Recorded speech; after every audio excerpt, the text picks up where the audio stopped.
Remember where you were when you first heard that President Kennedy had been shot? Yeah. It's one of those moments you just don't forget, right? Anyone who lived through it can probably still picture it.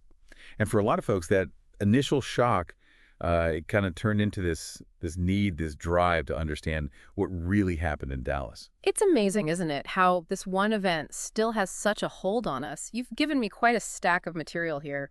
Articles, research notes, even clips from a podcast, all about the JFK assassination. So I'm guessing you're trying to sort out the facts from the fiction in all of this? Yeah, basically. We all know the main points, right? Lee Harvey Oswald, the Texas School Book Depository, the grassy knoll. Yeah. But the thing that always gets me is how a case that seems so open and shut at first so quickly turned into this breeding ground for conspiracy theories. Yeah, that's where things get really interesting. See, the Dallas police under Captain Will Fritz, they thought they had their guy. And even J. Edgar Hoover himself told President Johnson that everything pointed to Oswald.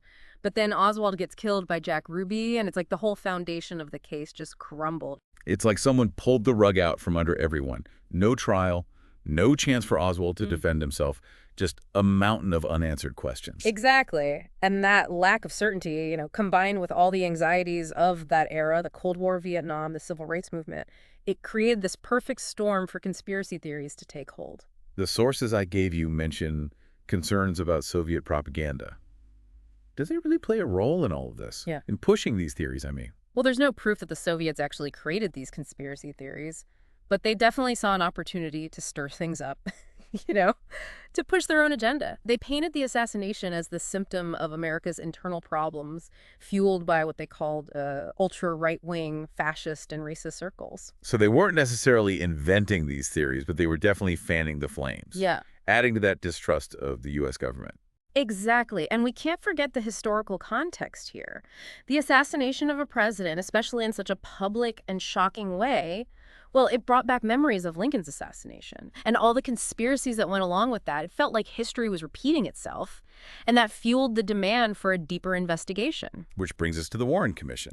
They were tasked with figuring all of this out and restoring public trust, right? Right. The commission led by Chief Justice Earl Warren was supposed to be the ultimate authority on the assassination. Can you imagine the weight on their shoulders? They had to sift through almost 900 pages of reports, 26 volumes of testimony, 3,000 documents, and over 500 witness statements. Wow. That's quite a deep dive. They must have felt incredible pressure to come up with a definitive answer. Oh, absolutely. And their conclusion, after almost a year of this painstaking work, Lee Harvey Oswald acted alone, driven by his troubled past and a desire for notoriety. They also said that Jack Ruby acted on his own when he killed Oswald. Case closed, or so they thought. But we know it didn't end there, right? The Warren Commission report didn't stop the doubters or the conspiracy theorists. In fact, it feels like it might have even made things worse. It's funny, isn't it? They tried to provide a clear explanation to restore faith in the official story, but they actually ended up giving the conspiracy theorists more ammunition. Like trying to put out a fire with gasoline. Ah, that's a good one. And one of the first and most influential voices to challenge the Warren Commission was Mark Lane, an author and lawyer with strong communist ties. His book, Rush to Judgment, came out just a month after the assassination, and it became a rallying point for the conspiracy movement. What was Lane's argument? What evidence did he use to counter the official narrative? Lane claimed that Oswald had been framed, that he was a patsy for a much bigger and more sinister plot. He pointed to inconsistencies in the eyewitness accounts, questioned the ballistics evidence, and highlighted Oswald's own claims of innocence.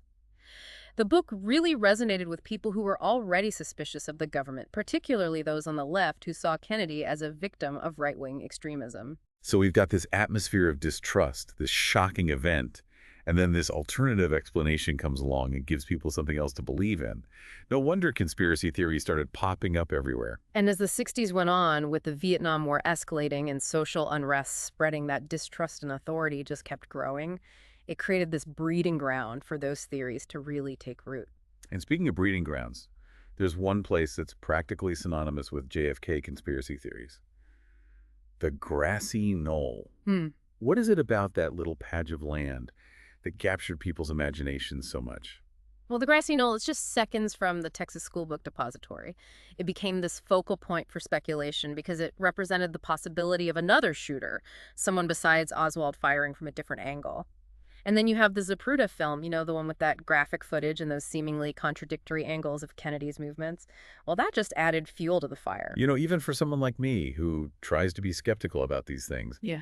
it's hard to watch that film and not wonder if there's more to the story than we've been told. Oh, you're not alone. People have been analyzing that Zapruder film frame by frame for decades. Experts, amateurs, everyone scrutinizing every detail, looking for clues that challenge the lone gunman theory. And then, to make things even more confusing, you have the House Select Committee on Assassinations. They were convened in the late Right on. 70s, and they basically just muddied the waters further. Yep. The committee ended up upholding the Warren Commission's findings, but they also suggested, based on some controversial acoustic evidence, that there might have been more than one shooter. Talk about mixed messages. Yeah. So by this point, we've got a perfect storm brewing. Public distrust, ambiguous evidence, and a growing desire for alternative explanations. But who are the main suspects in this ever-expanding web of conspiracy theories? Oh, the list is long and varied, to say the least. We've got the usual suspects, the Soviets, Castro-Cuban exiles, but then you've got these shadowy figures within the U.S. government itself, the CIA, the FBI, even Lyndon B. Johnson himself. And then, of course, you've got the more outlandish theories involving the mafia aliens and, Oh, wow. well, let's just say some very creative interpretations of history. Exactly. So in our next deep dive, we'll take a closer look at each of these suspects. We'll examine the evidence, the motives, the historical context, and see if any of them actually hold up under scrutiny. Okay, so we've laid the groundwork right. That climate of distrust, that shocking event, and all those unanswered questions. Now let's get into that lineup of suspects you mentioned. First up, the Soviets. Did they really have a reason to want Kennedy gone? Well, on the surface, it makes sense, right? I mean, Kennedy had just gone head-to-head with Khrushchev in the Cuban Missile Crisis. The world was on the brink of nuclear war. It's easy to imagine the Soviets wanting revenge. Yeah, especially with all that Cold War tension. Wouldn't assassinating Kennedy be a way to destabilize the U.S., to gain some kind of strategic advantage? That's the theory. But when you really dig into the sources, a different picture emerges. The KGB had these internal files right. They were declassified after the Soviet Union collapsed. And they show that the KGB was actually shocked by Kennedy's death. Genuinely shocked. They were even worried that they might be blamed, and they went out of their way to distance themselves from Oswald. So the KGB was basically playing the "it wasn't us" card. That's a little suspicious in itself, don't you think? It is. But if you think about it from their perspective, it kind of makes sense. By late 1963, Kennedy and Khrushchev had actually made some progress towards détente. They signed that limited test ban treaty, and they were looking at ways to improve relations. Killing Kennedy would have just destroyed all that progress. And it could have triggered a global crisis. That's not a risk the Soviets would have taken lightly. So it seems like their reaction was more wait and see than mission accomplished. Exactly. And this wasn't just for show. They were really worried about what Kennedy's death would mean for their own goals. They knew the U.S. would be looking for someone to blame, and they didn't want to be the scapegoat. Okay, so maybe we can rule out the Soviets as the masterminds behind this. But what about Castro? He had a personal grudge against Kennedy after the Bay of Pigs fiasco and the constant threat of the U.S. intervening in Cuba. Yeah. The Castro theory is popular, but it doesn't really hold up when you look closely. We have accounts from people who were with Castro when he got the news, and they describe him as genuinely surprised, even worried. He knew right away that the U.S. might retaliate against Cuba, and that would have been a disaster for him. It makes sense, right? He might not have liked Kennedy, but starting an all-out war with the U.S. wouldn't exactly be in his best interest. Right. And there's more. Castro actually testified before the House Select Committee on Assassinations in the late 70s. He completely denied any involvement and said that killing Kennedy would have been suicide for Cuba. He even argued that Kennedy's death actually hurt Cuba because it got rid of a leader who was starting to consider a more friendly approach towards them. Interesting. So we can probably rule out both the Soviets and Castro as the masterminds. What about those Cuban exiles, though? They definitely had a score to settle after the Bay of Pigs. They blamed Kennedy for abandoning them. The Cuban exile theory is tempting, I'll give you that. These were people who had lost everything. Homes, livelihoods, their country. They were angry and they wanted revenge. And they had the training and the connections to pull off something like this, didn't they? Some of them did. But if you look at the evidence and the historical context, this theory starts to fall apart. First of all, while some exiles were angry with Kennedy after the Bay of Pigs, he actually increased support for them later on, trying to smooth things over. He even met with some of their leaders and promised to return a free Cuban flag to Havana. That meant a lot to them. So he was trying to play both sides, huh? Hmm. trying to keep the exiles happy while also being tough on Castro. Yeah, it was a balancing act for sure. But it shows that his relationship with the exiles was more complicated than just pure animosity. And here's the second thing. Contrary to what a lot of people think, the leaders of these exile groups weren't hardcore criminals or assassins. They were mostly professionals, doctors, lawyers, businessmen. They were just thrust into this violent situation. Orchestrating a presidential assassination wouldn't have been their style. It'd be like asking a surgeon to perform a heart transplant with a butter knife. A bit of a mismatch, wouldn't you say? Oh, Their skills and their mindset just wouldn't fit. exactly. And third, think about the risk. If an exile group had been caught assassinating the president, it would have been disastrous for their cause. Public opinion would have turned against them, and the U.S. government would have stopped supporting them. It would have been a complete disaster. They would have been shooting themselves in the foot, basically. Right. So the Cuban exile theory makes for a good story, but it just doesn't hold up when you really look at it. Okay, so we've ruled out the usual suspects, the foreign adversaries. They seem to have the most obvious motives. Now things get really interesting as we turn our attention inward to those shadowy figures within the U.S. government. Let's start with the one that always gets conspiracy theorists going, the CIA. Ah, the CIA. Espionage, covert ops, regime change. It's easy to see why people would suspect them, wouldn't you say? Oh, yeah. And Kennedy did say that famous line about wanting to splinter the CIA into 1,000 pieces and scatter it to the winds. That doesn't exactly sound like a healthy relationship. Right. That quote gets thrown around a lot as proof that Kennedy didn't trust the CIA. But you have to remember the context. He said that after the Bay of Pigs, that huge foreign policy blunder. He blamed the CIA for that, for being incompetent, for giving him bad information. So it was more of a heat of the moment thing, not necessarily how he really felt about the agency. That's right. And after the Bay of Pigs, he actually appointed a new CIA director, John McConey. And they had a much better working relationship. Kennedy relied on the CIA a lot for intel and advice during the Cuban Missile Crisis and other big moments.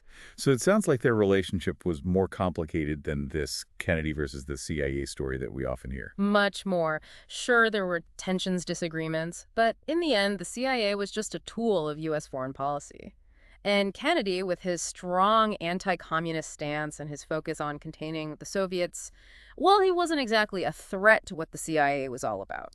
It wouldn't make much sense for them to get rid of a president who's basically on their side, would it? Nope.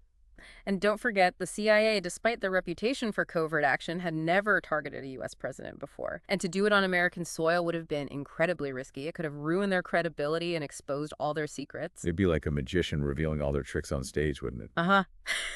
Perfect analogy. So the CIA, they definitely had the ability to do it, but the motive and the risk just don't add up.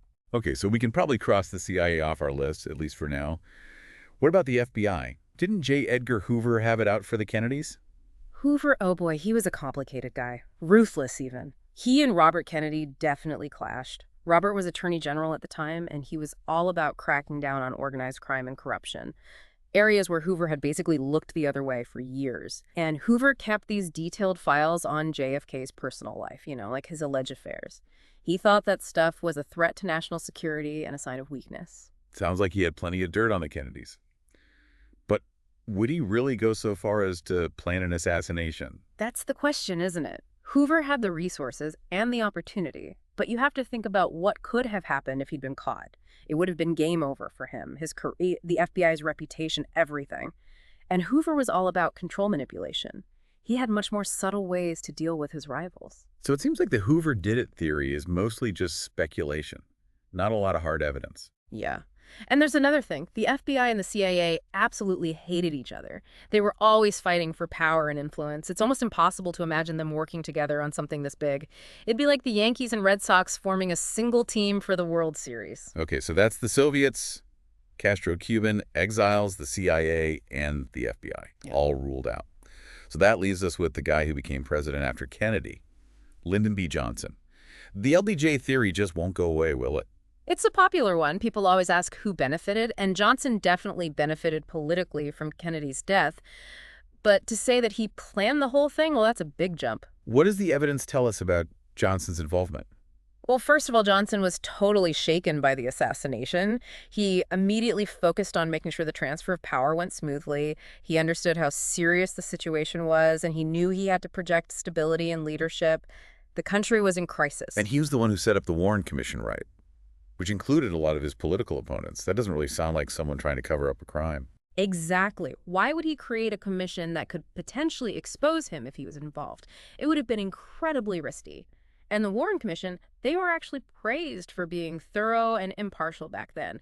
It wasn't until later that people started questioning them and coming up with conspiracy theories. Plus, Johnson's actions later on, like escalating the Vietnam War and all those big social programs, don't really line up with what Kennedy was doing. It's hard to see a clear motive there. You're right.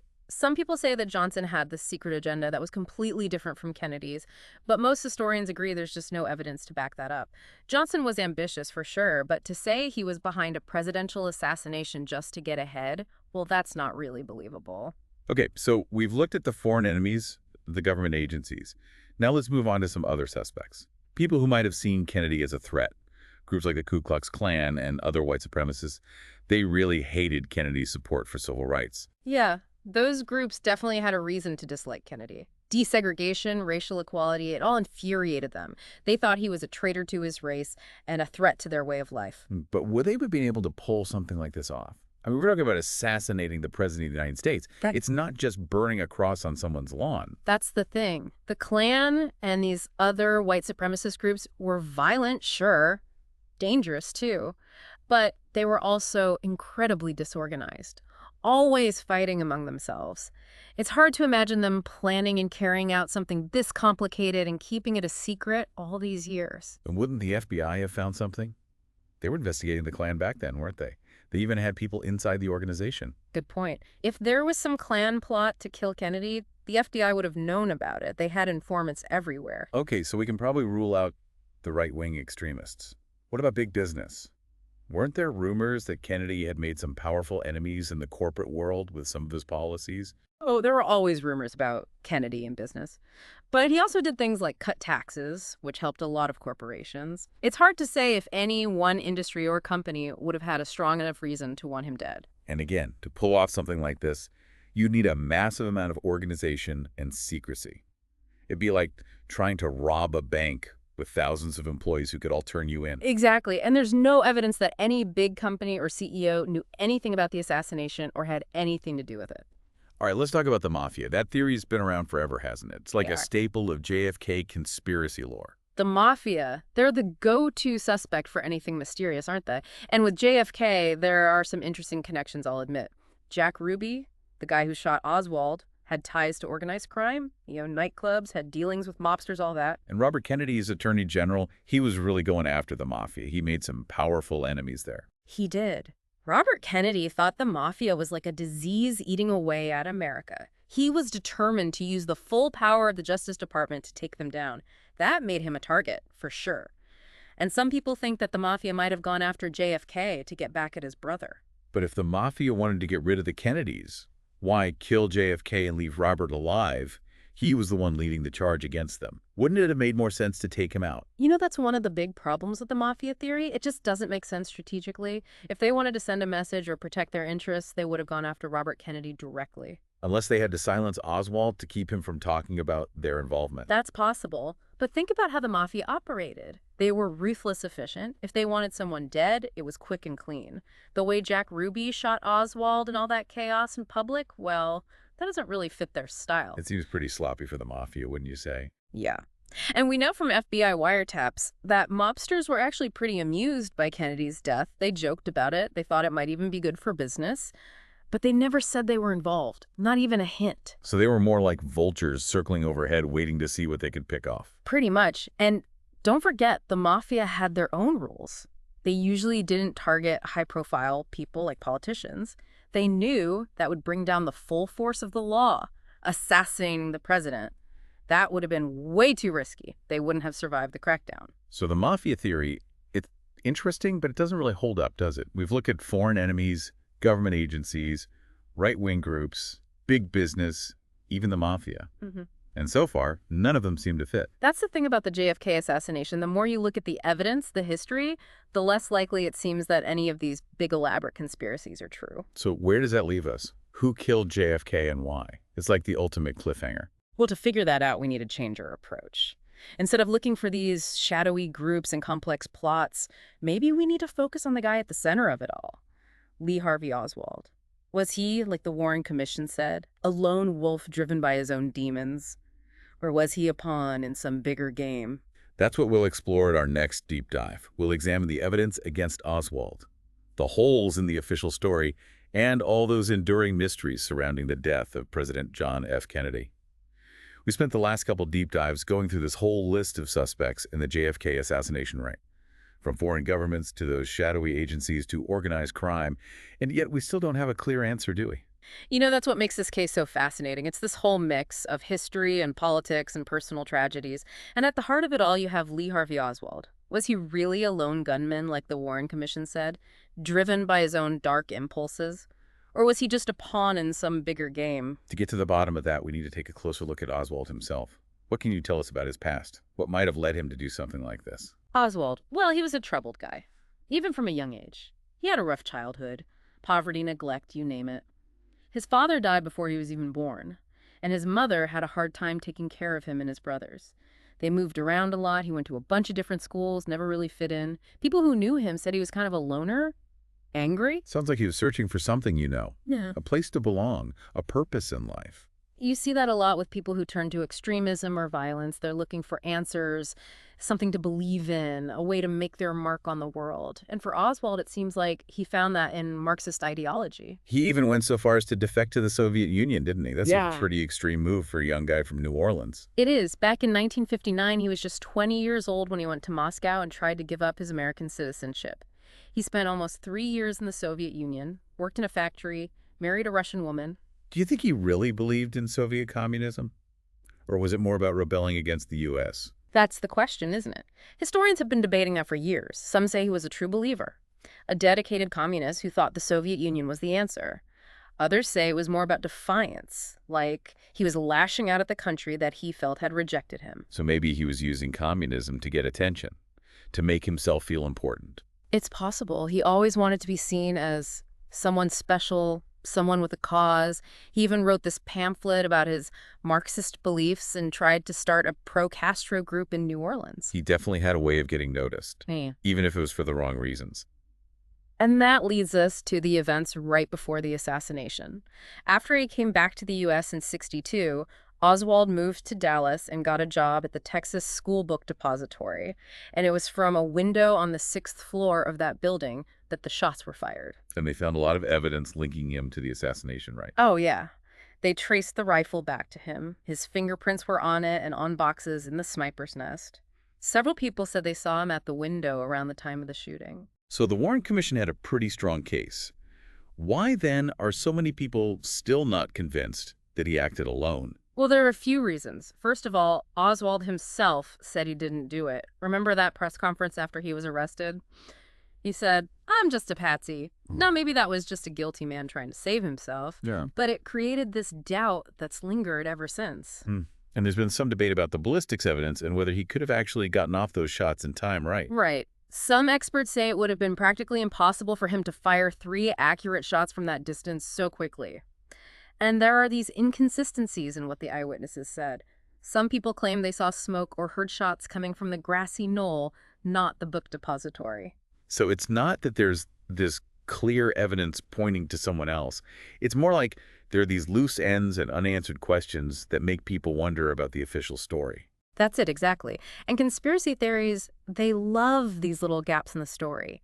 They fill them in with alternative explanations, connecting the dots in ways that feel convincing even if there's no real proof. Like trying to put together a puzzle with missing pieces. You can try to force it, but it'll never be complete. And with the JFK assassination, those missing pieces have become this blank canvas for all kinds of speculation. Oswald getting killed by Jack Ruby before he could stand trial, the confusion around his arrest and detention, the sheer scale of the tragedy, it all created this atmosphere of uncertainty and suspicion. So after looking at everything, the suspects, the evidence, the historical context, what do you think? Was it really just Lee Harvey Oswald? Or do you think one of these conspiracy theories might be true? That's the question everyone wants answered, isn't it? And honestly, I don't think we'll ever know for sure what happened that day in Dallas. There are just too many unanswered questions, too many conflicting pieces of evidence. Too many holes in the official story. So you're saying the truth is probably somewhere in between what we know for sure and these wild theories. Yeah. And maybe that's the biggest takeaway from all of this. History is rarely black and white. It's messy. It's full of different perspectives, unanswered questions, things we may never know for sure.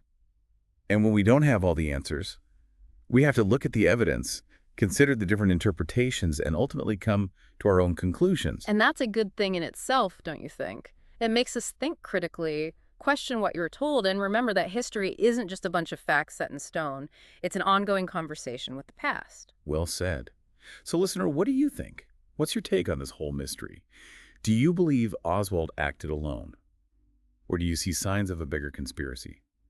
Whatever you believe, we hope these deep dives have given you the information and the insights you need to make sense of it all. And remember to think critically. Don't just take things at face value. Dig a little deeper. Question what you hear. Consider different points of view. The truth is out there somewhere, but sometimes the search is the most rewarding part. This has been The Deep Dive. Thanks for listening.